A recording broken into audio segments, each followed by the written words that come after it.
मेरी नजरें मुसलसल अपने लिए कोई मुनासिब ठिकाना ढूंढती रहीं।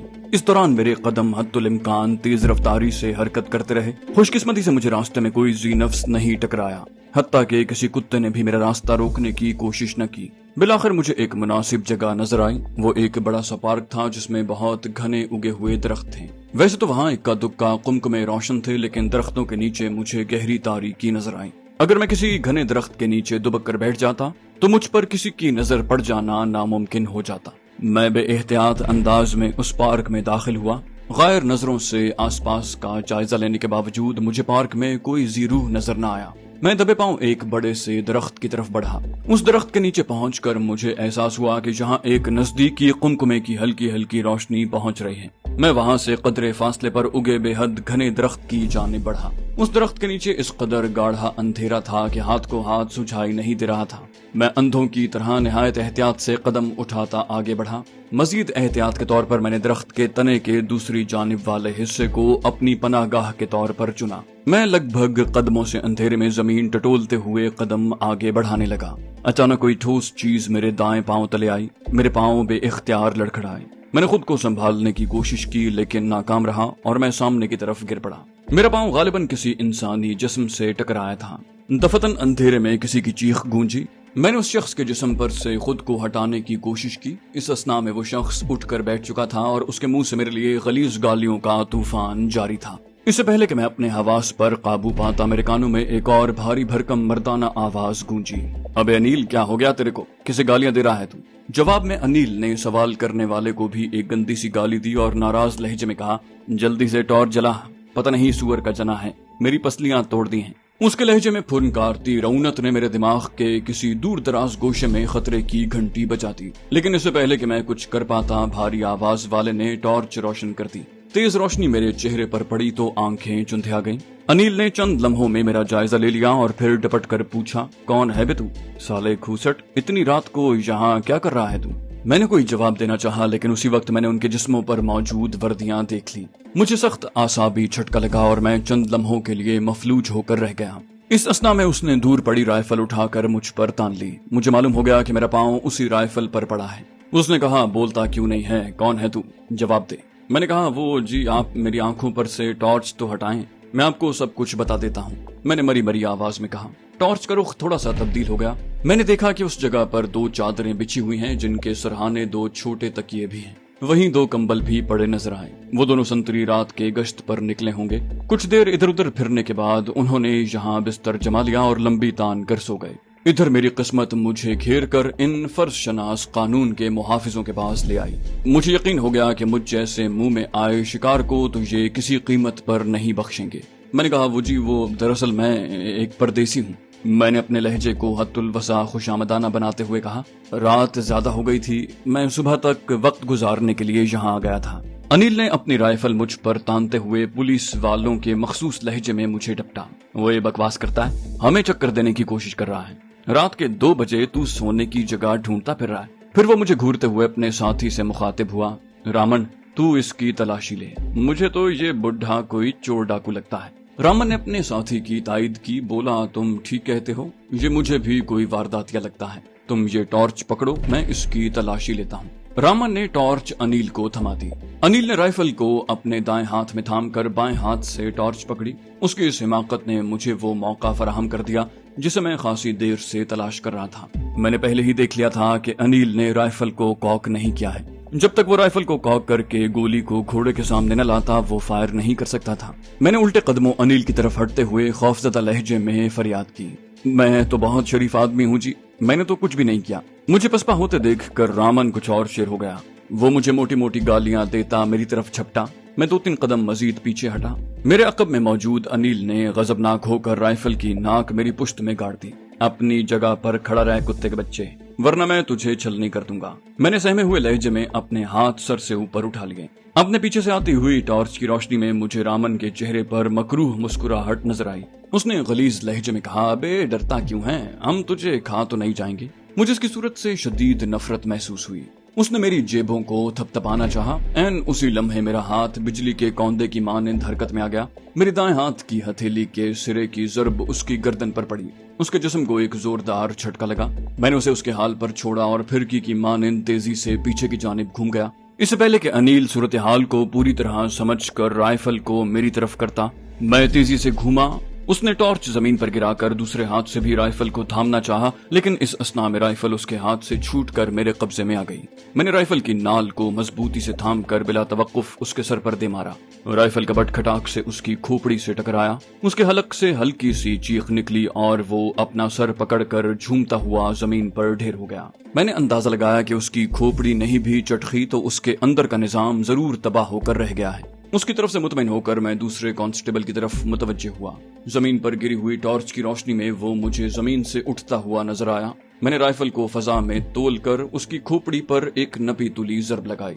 मेरा निशाना बिल्कुल ठीक रहा। उसकी कनपटी पर पटाखा सा फूटा। अगले ही लम्हे वो लड़खड़ाता हुआ एक बार फिर जमीन पर ढेर हो गया। मैंने अंदाजा लगाया कि वो कई घंटों के लिए होशो हवास से बेगाना हो गया है। मैंने जल्दी से दूसरे संतरी का जायजा लिया। वो बिल्कुल बेहिस्सो हरकत था और उसकी खोपड़ी से खून बह रहा था। पता नहीं वो जिंदा था या जिंदगी उससे बेवफाई कर चुकी थी। मैंने वक्त जाया किए बगैर टॉर्च का बटन बंद किया और उन दोनों को उनके हाल पर छोड़कर तेजी से उस पार्क से बाहर निकल आया। मैं उस वक्त मुसीबत के पंजों में गिरफ्तार होने से बाल बाल बचा था। अगर वो दोनों संतरी मेरे कब्जे से पिस्तौल बरामद करके मुझे गिरफ्तार कर लेते तो शायद मुझे तमाम जिंदगी परदेश में जेल की सलाखों के पीछे गुजारनी पड़ती, बल्कि ऐन मुमकिन है मेरी असलियत का पोल खुल जाने पर फांसी का फंदा ही मेरा मुकद्दर बन जाता। इस खतरे से बच निकलने के बाद मैं मजीद मोहतात हो गया। मैंने सड़क छोड़कर तंगोतारी गलियों में चलना शुरू कर दिया, लेकिन कुछ फासला तय करने के बाद मुझे नए अंदेशों ने घेरना शुरू किया। अगर इन पतली पतली गलियों में किसी शब्बेदार किस्म के शख्स की घर के अंदर से भी मुझ पर नजर पड़ गई तो वो बिला तवक्कुफ मुझे चोर करार देकर शोर मचा देगा। उसके बाद मुझे लेने के देने पड़ जाएंगे। इसके अलावा अगर इन तारीक अजनबी गलियों में मेरा पांव किसी सोते हुए कुत्ते पर जा पड़ा तो वो भौंक भौंक कर सारे शहर को सर पर उठा लेगा। इस सूरत में भी वही नतीजा निकलेगा, यानी पूरा मोहल्ला मुझे मुत्तफिका तौर पर चोर करार दे डालेगा। ये सब सोचते हुए मेरे कदमों की रफ्तार खुद ब खुद सुस्त पड़ने लगी। इस दौरान में एक दरमियानी चौड़ाई की सड़क पार की और कच्चे पक्के घरों पर मुश्तमिल एक कदीम तर्ज के मोहल्ले में दाखिल हो गया। वहाँ माहौल से मुझे लगा कि मैं किसी मुस्लिम अक्सरियती आबादी वाले मोहल्ले में हूँ। कुछ ही दूर चलने के बाद मेरे इस अंदाजे की तस्दीक भी हो गई। वो एक छोटी सी मस्जिद थी जिसके बैरूनी दरवाजे पर कुंडी लगी हुई थी। मैं बिला तवक्कुफ कुंडी खोलकर मस्जिद के अंदर दाखिल हो गया। अंदर गहरी तारीकी थी। मैं संभल कर कदम रखता हुआ बरामदे में पहुंचा और टाट की सफ पर बैठ गया। अल्लाह के घर में पहुंचकर मैंने अपने दिल को बेहद पुरसुकून महसूस किया, जैसे मुझे हर मुसीबत से अमान मिल गई हो। मैं अंधेरे की वजह से ये जानने से कासिर रहा कि मस्जिद के मरकजी हॉल के दरवाजे पर कुफल था या नहीं। आसपास कहीं बिजली के स्विच बोर्ड की मौजूदगी भी यकीनी थी, लेकिन मैंने रोशनी करने की जरूरत महसूस न की। मैंने अपनी पुश्त दीवार से टिकाकर आंखें बंद कर ली। मैं सोच रहा था कि लक्ष्मण निरोला के बारे में खान साहब से मालूमात हासिल करने का मतलब उन्हें अपने इरादे से बाखबर करने के मुतरादिफ होगा, लेकिन फिर मैं उसे कैसे ढूंढूंगा? क्या किसी और तरह से मैं ये मालूमात हासिल कर सकता हूँ? बहरहाल कल तो मुझे खान साहब से हिंदुस्तान के खुद तैयार करदा फाइटर जेट तैयारे के बारे में पूछना था और उनसे मशवरा तलब करना था कि पाकिस्तान की सलामती के लिए तबाहकुन इस मंसूबे को नाकाम बनाने की क्या क्या कोशिशें की जा सकती हैं। यही सब कुछ सोचते सोचते मेरी आंख लग गई। मैं शायद 2-2.5 घंटे सोया हूँगा कि एक बार फिर मेरी आंख खुल गई। मुझे मस्जिद के दरवाजे पर खटपट की आवाज सुनाई दी। मैं चौकन्ना हो गया। मस्जिद के ढले हुए किवाड़ खुले और एक शख्स अंदर दाखिल हुआ। मैंने उसके कदमों की आहट के साथ लाठी की खटखट की आवाज सुनी। तभी मुझे मालूम हुआ कि वो अल्लाह का नेक बंदा बिनाई की नेमत से महरूम है। मस्जिद के सहन को निस्फ उबूर करने के बाद उस शख्स का रुख दाएं तरफ हो गया। चंद लम्हों के बाद मैंने पानी गिरने की आवाज सुनी। आंखों से महरूम वो शख्स वुजू कर रहा था। वुजू करने के बाद वो सीधा मस्जिद के बरामदे में आया। अपनी जेब से कुंजी निकालकर उसने दरवाजे का कुफल खोला और अंदर दाखिल हो गया। उसने बटन दबाकर रोशनी भी कर दी थी। तब मैं उठा और वुजू खाने की तरफ बढ़ा।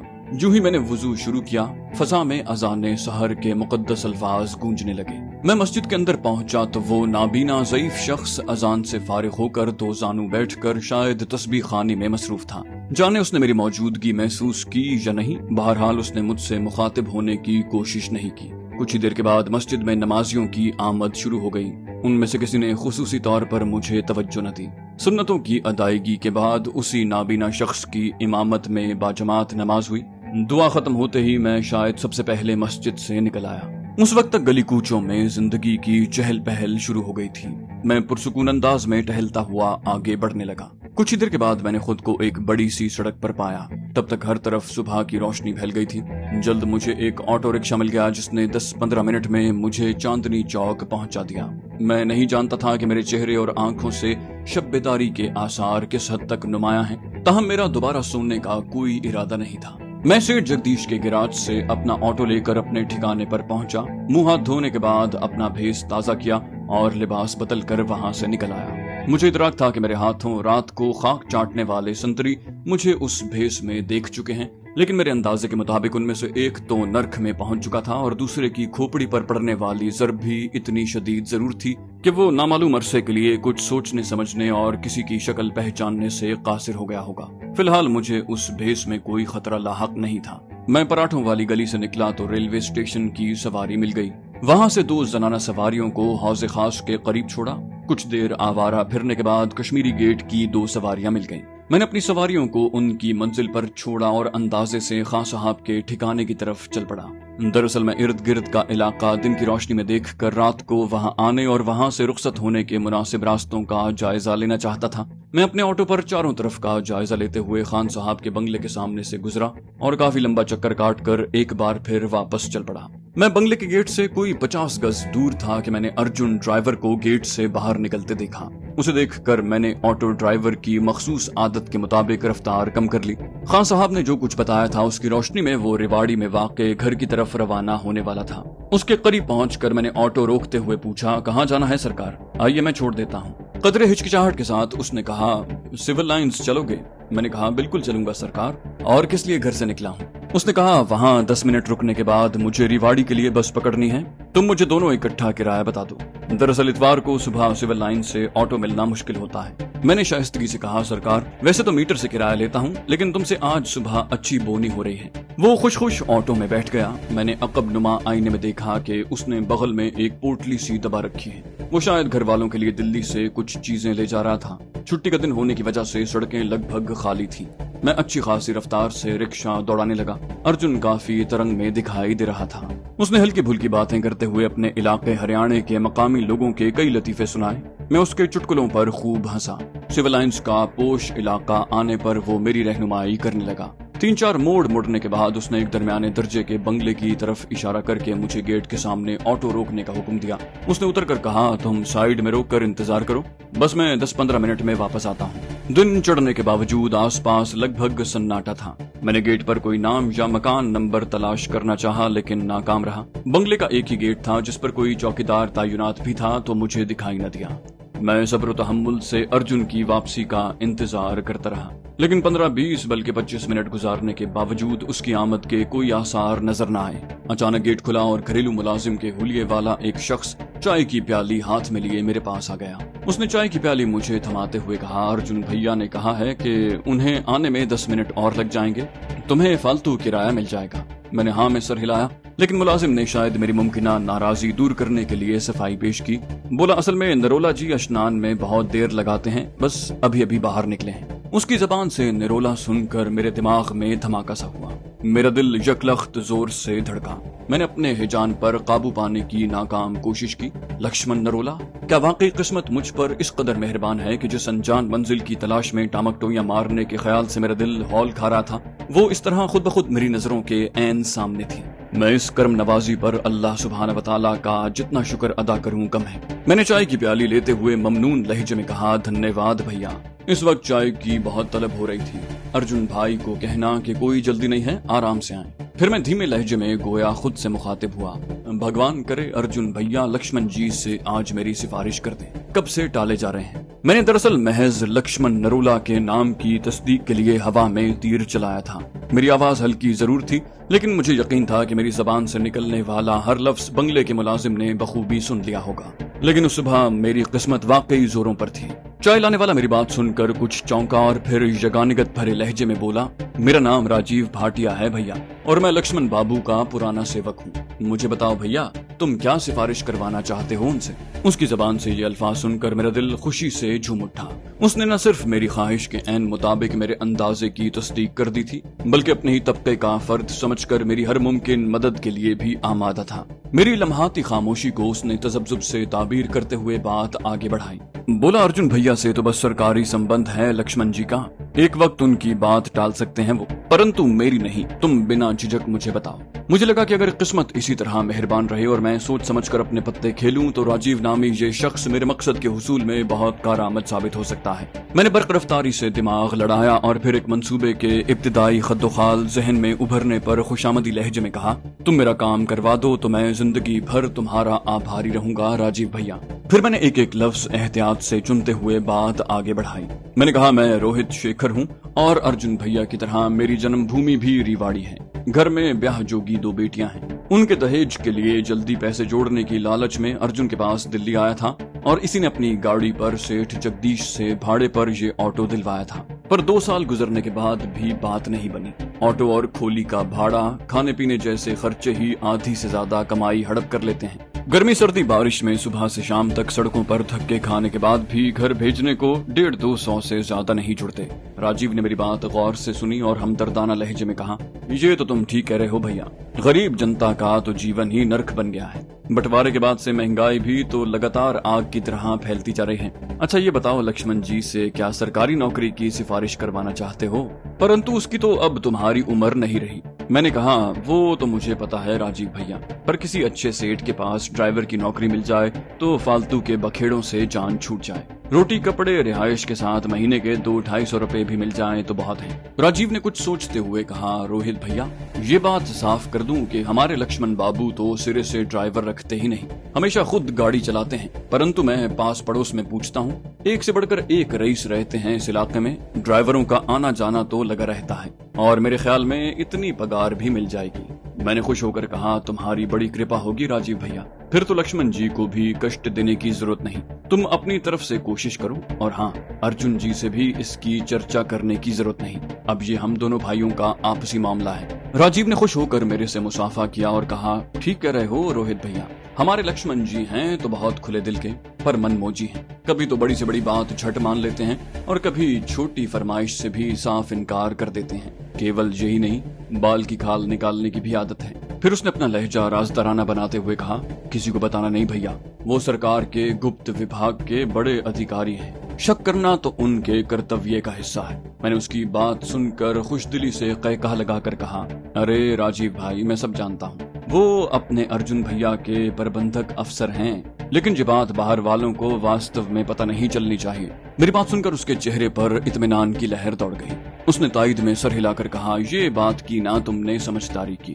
फिक्र न करो, मैं मौका देखकर लक्ष्मण जी से भी तुम्हारे बारे में निवेदन करूंगा। उनकी बहुत दूर तक पहुंच है, जल्दी काम बन जाएगा। हो सकता है तुम्हारी सोच से अच्छी पगार भी मिल जाए। मैंने एहतियात से अल्फाज मुंतखब करते हुए कहा, वो तो ठीक है राजीव भाई, परंतु अगर तुम मुझे अपना संबंधी बताओ तो मेरा ख्याल है वो अपील पर ज्यादा ध्यान देंगे और शायद ज्यादा बदगुमानी न करें। उसने सर हिलाकर मेरी तायद की। बोला, चिंता न करो भाई, मैं तुम्हें अपना नजदीकी ससुराली संबंधी और पूरे भरोसे के लायक बताऊंगा।